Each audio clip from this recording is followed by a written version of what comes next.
네, 안녕하십니까. 여러분의 치료에 진심인 진재통의원 이종진 원장입니다. 오늘은 여러분과 함께 테니스 엘보우, 골프 엘보에 대해서 알아보도록 하겠습니다. 환자분들이 이런 질문을 합니다. 제가 테니스 엘보인가요? 아니면 외측 상가염인가요? 뭔가요? 물어보는데 실제 외측 상가염이랑 테니스 엘보는 같은 거예요. 자, 팔꿈치를 봤을 때 이 팔꿈치 안쪽이 이제 내측 상가가 되는 것이고 바깥쪽이 외측 상가가 되는 것이죠. 그리고 이제 실제로 팔꿈치 자체에 관절염이 있는 거랑은 또 다른 문제예요. 자, 그럼 뭐가 다르냐? 관절염은 우리가 잘 알고 있는 무릎 관절염처럼 이 팔꿈치 관절 자체가 퇴행이 된 퇴행성 관절염이 이제 관절염이 해당되는 것이고요. 이 팔꿈치의 바깥쪽 이 엘보우 튀어나와 있는 외측 상과에 붙는 부착부에 있는 힘줄에 염증이 생겨서 통증이 생기면 보통 이제 이게 외측 상가염이고요. 이 외측 상가염이란 것이 대개는 테니스 치는 사람들한테 많이 온다고 테니스 엘보라고 말을 하는 것이고, 그런 이제 골프를 많이 치는 사람한테 안쪽이 많이 아프니까 골프 엘보라 말하게 되는 것이고, 테니스를 많이 치는 사람한테 테니스 엘보라 말하게 되는 것입니다. 결과적으로 그 질환을 많이 앓는 사람들이 즐기는 스포츠에 대해서 말하는 것이고, 실제는 이제 외측 상가에 염증이 생기는 것이고요. 근데 외측 상가에 염증이 생기는 것이랑 또 이제 그 안에 다른 어떤 병리적인 문제가 있는 거랑 또 다른 건데요. 예를 들어서 이 외측 상가에는 이제 힘줄이 두 개가 붙어요. 이게 손목을 이렇게 들어 올리는, 우리가 쉽게 팔을 걷어서 이렇게 볼까요? 손목을 이렇게 움직이면 이쪽이 움직이지 않았습니까? 이 근육들은 이 손목의 두 번째, 세 번째 손가락에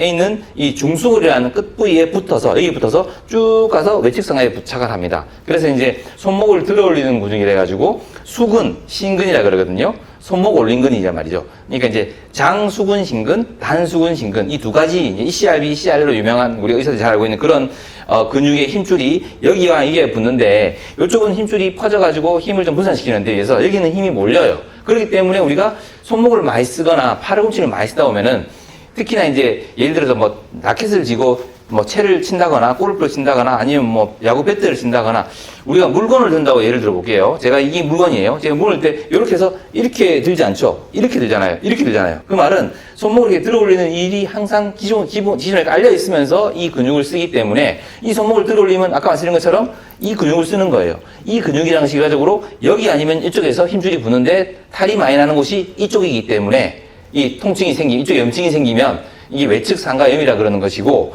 이 염증 생긴 부위에 힘줄이 좀 찢어져 있는 경우가 되게 많아요. 초음파를 보면은. 그러면 그 힘줄이 찢어진 부분이 해결이 안 되면 계속적으로 염증이 생기겠죠. 따라서 우리 손목의 쓰임에 의해서, 손목의 각도에 의해서 외측 상가가 아프다, 내측 상가가 아프다라고 말할 수 있는 것이고, 테니스 엘보 같은 경우는 우리가 이런 식으로 테니스를 치면서 보통 이게 외측으로 손목의 스냅을, 배드민턴 마찬가지입니다. 이 바깥쪽으로 힘을 마시다 보니까 이쪽에 테니스 엘보가 많이 생기는 것이고, 골프 엘보는 이렇게 골프를 치다 보니까 이쪽 안쪽으로 힘을 마시다 보니까 이 근육을 많이 쓰게 되는 것이고, 그래서 이쪽에 내측 상가에 염증이 많이 생기는 거예요.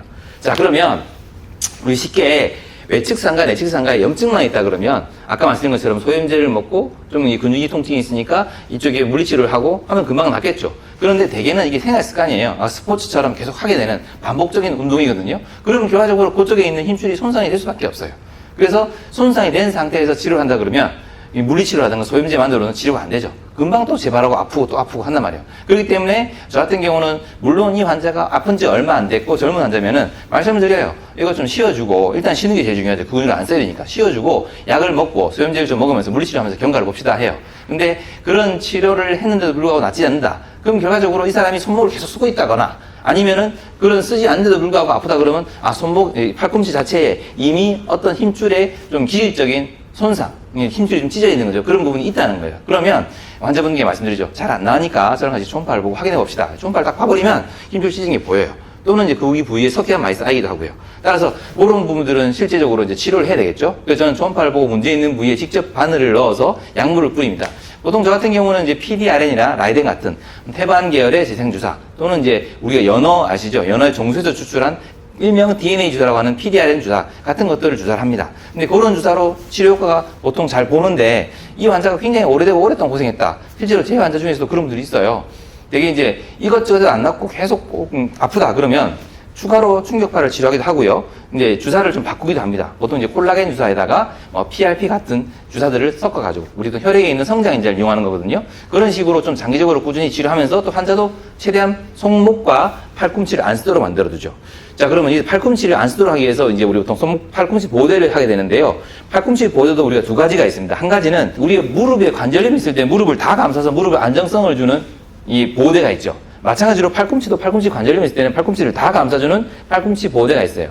그런데 그거는 팔꿈치 관절염에 쓰는 보호대이고요. 지금 제가 말하는 것처럼 테니스 엘보, 골프 엘보 같은 외측 상가염, 내측 상가염 같은 이 팔꿈치의 힘줄의 손상일 때는요, 이 힘줄로 가는 힘이 이까지 가지 않도록 잡아줘야 돼요. 그래서 보통 보면은 팔꿈치 보호대 치면은 인터넷에 검색을 해보면요, 거기에 얇은 띠처럼 해가지고 찍찍이로 꽉 조아주는 게 있어요. 여기를 꽉 조아버리면 손목을 아무리 움직여도 이 힘이 여기서 일로 가지 않고 이리로 가지 않고 그 전에 잡아준 데까지밖에 안 가거든요. 그러면 통증이 덜해요. 따라서 이 보호대란 것은 이렇게 테니스 엘보와 골프 엘보, 외측 상가염과 내측 상가염의 경우에 보호대는 이런 식의 보호대가 훨씬 더 효과적이다. 그게 실제로 맞아요. 이게 팔꿈치를 다 감싸는 보호대는 아까 말씀드린 것처럼 관절염에 쓰는 보호대다. 다르다는 거죠. 자, 그러면 이런 식으로 제가 팔꿈치가 아프다 할 때, 내가 지금 팔꿈치가 아픈데 얼마 안 됐으니까, 이 염증이 좀 많은 거니까 여기에서 우리가 좀 아껴주면서 치료를 하면 좋겠다 생각하는데, 이게 치료에도 안 낫고, 좀 이게 심각하다 싶으면은, 일단 첫 번째는 아껴주는 거. 하던 스포츠 같은 걸 최대한 줄이시고, 손목보드도 같이 하시고, 왜냐하면 손목보드를 해야지, 아까 말씀드린 손목에서 힘에, 이 손목을 움직임에 따라서 손목에 붙어 있는 힘줄이 외측 상가랑 내측 상가에 부착하기 때문에 관련이 많다 보니까 같이 보호대를 하라고 말씀드려요. 자, 그러고 난 다음에, 내가 잘 안 난다 싶으면 이 근육의 끝단, 바로 이 힘줄이 부착하는 외측 상가의 부착부에 더 문제가 많다는 것이죠. 결국은 이제 힘줄의 손상인 것이죠. 그래서 힘줄의 손상을 근본적으로 치료하지 않으면 계속 반복되고 아픈 거예요. 그렇기 때문에 또 이게 조금 나았다 싶어서 또 테니스 치고 골프 치고 막 운동을 해버리면 또 아플 수 있거든요. 그러니까 이제 이 반복되는 사람은 다 이유가 있어요. 그만큼 자기가 쓸 수 있는 한계치보다 더 많이 쓰는 거거든요. 충분히 잘 낫고, 그 다음에 잘 낫게 하기 위해서 치료도 그냥 단순히 물리치료 약 먹고 나는 계속 이렇게 치료를 많이 했는데 왜 안 나을까 생각하지 마시고, 이 생각해 보십시오. 그냥 염증만 깔아앉히는 치료와 실제로 손상이 힘줄을 치료하는 거와 두 개는 다르거든요. 자, 그러면 실제로 이게 보면 외측 상가 위주로 제가 말씀드렸지만 외측 상가염이나 내측 상가염은 결국은 거의 비슷한 기전이고요. 이게 아파봐야 얼마나 아프겠냐 싶지만은 실제로 이거 아파서 수술까지 하고, 실제로 이 외측 상가나 내측 상가의 수술은 특별한 게 없어요. 힘줄 확인하고 여러 가지고 힘줄을 그 결대로 찢어주는 거거든요. 그러면 다시 이게 붙으면서 그 원래 모양으로 간다는 생각으로 수술을 하는데, 그 수술 효과를 제대로 못 보는 분이 되게 많아요. 실제로 지금도 수술하시고 더 아파서 저한테 오는 분 많이 있거든요.